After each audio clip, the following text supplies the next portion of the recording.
Hello everyone, this is Shivani Prajapati and we are going to study about three things today, and those topics are Cabinet Mission Plan, Mountbatten Plan and Independence Act 1947. So guys, let's get started. देखिए, पहले हम देखते हैं cabinet mission plan.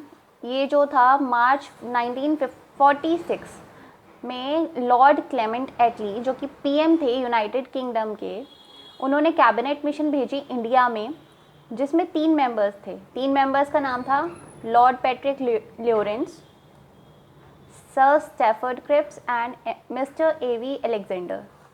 इस mission का object था to help India to achieve independence and to set constituent assembly, जो कि आगे जाके कॉन्स्टिट्यूशन को फ्रेम करे।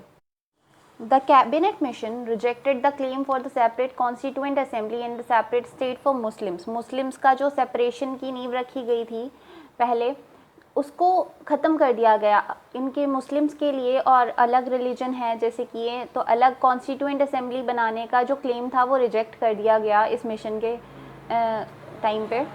According to the cabinet mission plan, there was to be a union of India having jurisdiction, मतलब कि power of making legal decisions and judgments over the subject of foreign affairs, defence and communication. तो cabinet mission plan में क्या था कि union of India होना चाहिए और इंडिया के पास ही सारे राइट्स होने चाहिए कि हम अपने लीगल डिसीजंस खुद ले सकें।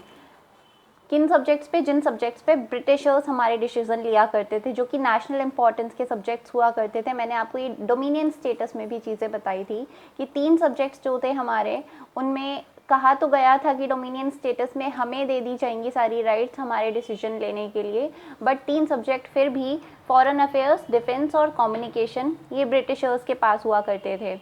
और रेसिजुअरी पावर्स, जो भी बची बुची और पावर्स हैं, जैसे कि प्रोविंसेस के हाथ में जो भी लोकल जो भी हमारे इश्यूज होते थे, उनको सॉल्व करने की जो राइट्स थी और जो भी बची हुई पावर्स थी, वो प्रोविंसेस और स्टेट्स को दे दी गई थी। वरना सेंटर जो था हमारा, जो कि ब्रिटिश गवर्नमेंट के हाथों में था, वो फॉरेन अफेयर्स, डिफेंस और कम्युनिकेशन जैसी चीज़ों पे अपने आप डिसीजन लिया करता था। तो कैबिनेट मिशन प्लान में वही चीज़ ख़त्म होने को आई थी।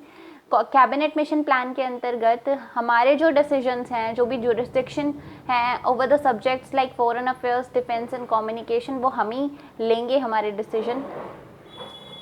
जो भी बची हुई पावर्स थी वो प्रोविंसेस और स्टेट्स के हाथों में थी।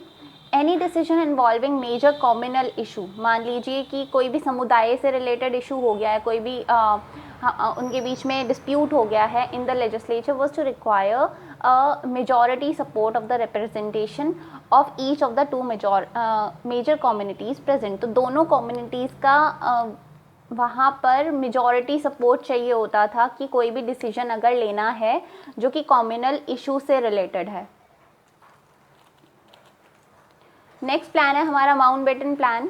ये जो प्लान है ये एक आधार था इंडियन इंडिपेंडेंस एक्ट 1947 के लिए। ये हमारा कहा जाता है कि लास्ट प्लान था इंडियन इंडिपेंडेंस, कहा जाता है कि लास्ट एक्ट था ये। This was the last act before independence, last plan before independence. So plan for transfer of powers to Indians. यहाँ पे क्या होता है, यहाँ पे ये प्लान क्या था, सारी जो पावर्स थी जो ब्रिटिशर्स के हाथों में थी, जो अंग्रेज़ों के हाथों में थी, हम इंडिया को लेके, वो सारी पावर्स इंडियन को ट्रांसफ़र होनी थी और पार्टीशन होना था कंट्री का, जो कि ये जो सारी प्लानिंग थी वो माउंटबेटन प्लान के अंडर हुई थी। लॉर्ड माउंटबेटन कौन थे? लास्ट वाइसरॉय थे हमारे, जिनका टेन्योर 21 फेब 1947 से 15 अगस्त 1947 का था। और 1947 15 अगस्त के बाद गवर्नर जनरल बोला जाने लगा। फर्स्ट गवर्नर जनरल हुए हमारे इंडिया के 15 अगस्त से 1947 से लेके 21 जून 1948 तक, और वो भी लॉर्ड माउंटबेटन थे। ठीक, तो लास्ट वाइसरॉय पूछा जाए तो Mountbatten, and first governor general after India being independent is also Lord Mountbatten. So don't get confused in both these terms. British India was to be partitioned into 2 dominion. जो हमारा British India था उसको 2 dominion में divide करना था। ठीक है, तो एक तो हो गया इंडिया, दूसरा बनना था जो कि पाकिस्तान था। तो जम्मू कश्मीर को एक चांस दिया गया कि आप बताइए कि आपको इंडिया को ज्वाइन करना है कि पाकिस्तान को ज्वाइन करना है। तो उनसे पूछा गया था, उनको चॉइस दी गई थी, ठीक है। बाउंड्री कमीशन स्टेब्लिश किया गया था जिसके हेड थे, जिसके चेयरमैन थे sir Cyril Radcliffe, to fix international boundaries between two countries. India Pakistan के बीच में जो इंटरनेशनल बाउंड्री है उसको फ्रेम करने के लिए बाउंड्री कमीशन बैठाया गया था।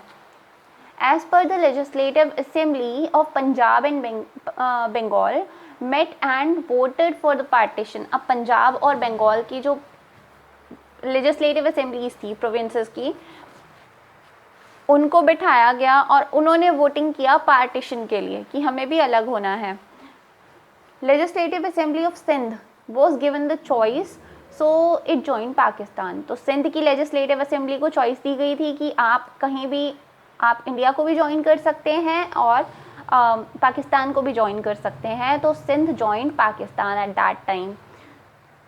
Princely states were given the chance to either remain independent or accede to India or Pakistan. तो प्रिंसली स्टेट्स जो भी थे उनको चांस दिया गया कि आप अगर नहीं मानना चाहते हैं, अगर नहीं हमारे इंडिया और पाकिस्तान को ज्वाइन करना चाहते हैं, तो you can remain as independent और जैसे कि आपकी पोजीशन थी ब्रिटिश इंडिया में वैसे ही रहे, आप ऐसे भी चूज़ कर सकते हैं। तो British suzerainty over these kingdoms was terminated. पर ब्रिटिश का जो शासन था ना वहाँ पे उन एरियाज़ में, वो सब ख़त्म हो गया था।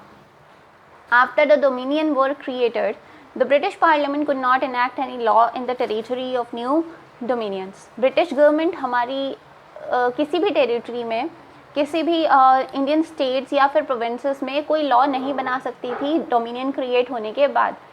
वैसे तो डोमिनियन बहुत पहले साइमन कमीशन के दौरान सजेस्ट किया गया था कि आपको, साइमन कमीशन में कहा गया था कि हमें डोमिनियन स्टेटस प्रोवाइड करेंगे, पर उसके बाद जो 1935 का एक्ट आया था उसमें डोमिनियन स्टेटस प्रोवाइड नहीं किया गया था। मैंने आपको पिछली स्लाइड्स में भी बताया, पिछले वीडियो में बताया था।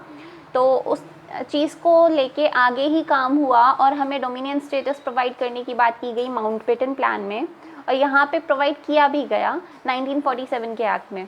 तो the British parliament could not enact any law in the territory of the new dominion.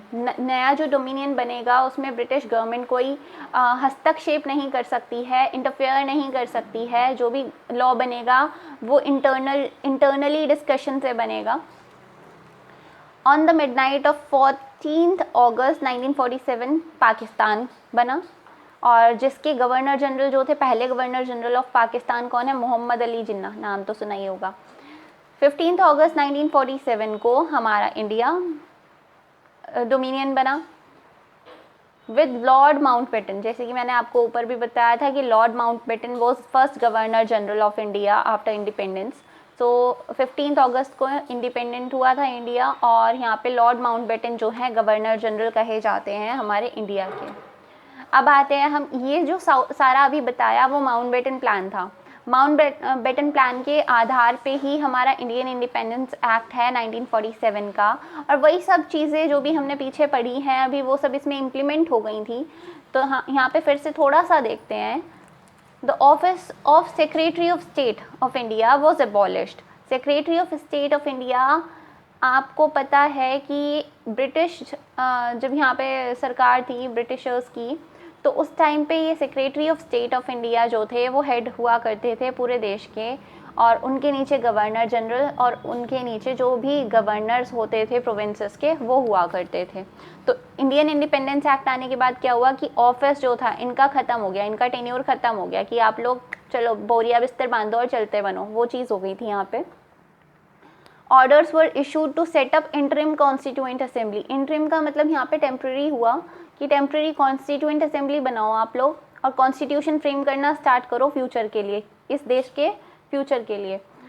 सुसरेनिटी of British crown over the Indian states lapse from the date. अब इस तारीख से 1947 से क्या हुआ, ब्रिटिश क्राउन का जो भी यहाँ पे सुसरेनिटी, उसका शासन, लॉर्डशिप थी यहाँ पे, तो वो सब खत्म हो गई इंडियन स्टेट्स के ऊपर। अब इंडियन स्टेट्स आज़ाद हैं, उनके ऊपर कोई भी शासन नहीं है ब्रिटिश सरकार का।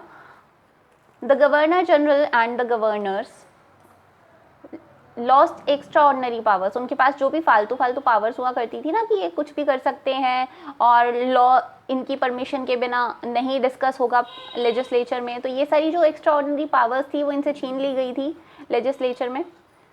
Central legislature of India, sorry यहाँ पे ओ नहीं है, ऑफ इंडिया है ये, central legislature of India composed of the legislative assembly and council of state cease to exist on इतना 1947 से ये सब खत्म हो गया था। जो भी सेंट्रल लेजिस्लेचर में अंदर आता था ना, लेजिस्लेटिव असेंबलीज और काउंसिल ऑफ स्टेट्स, ये सब खत्म हो गया था 1947 अगस्त में। नेक्स्ट, कॉन्स्टिट्यूएंट असेंबली जो है itself was to function as the central legislature with the complete suzerainty। जो कॉन्स्टिट्यूएंट असेंबली फ्रेम की गई थी, elected by the people of India, लोगों ने इसको इलेक्ट किया था, फ्रेम की गई थी कॉन्स्टिट्यूशन बनाने के लिए, पर यहाँ से ब्रिटिश सरकार को हटा के या फिर कह लो कि अंग्रेज़ों को यहाँ से बाहर निकाल के जो यहाँ पे मेन सेंट्रल लेजिस्लेचर को मैनेज करने का जो जिनके पास अथॉरिटी थी वो सेंट्रल कॉन्स्टिट्यूएंट असेंबली ही थी। कॉन्स्टिट्यूएंट असेंबली खुद सेंट्रल लेजिस्लेचर की तरह काम करने लगी थी विद कंप्लीट सुजरैनिटी, पूरी लॉर्डशिप के साथ, पूरे हक के साथ, ठीक है। सो ये सब था, माउंटबेटन प्लान पढ़ा, कैबिनेट मिशन प्लान पढ़ा हमने, and we have studied about Indian Independence Act 1947. So this was all for today, guys. We'll be back with another video. Thank you for being with us.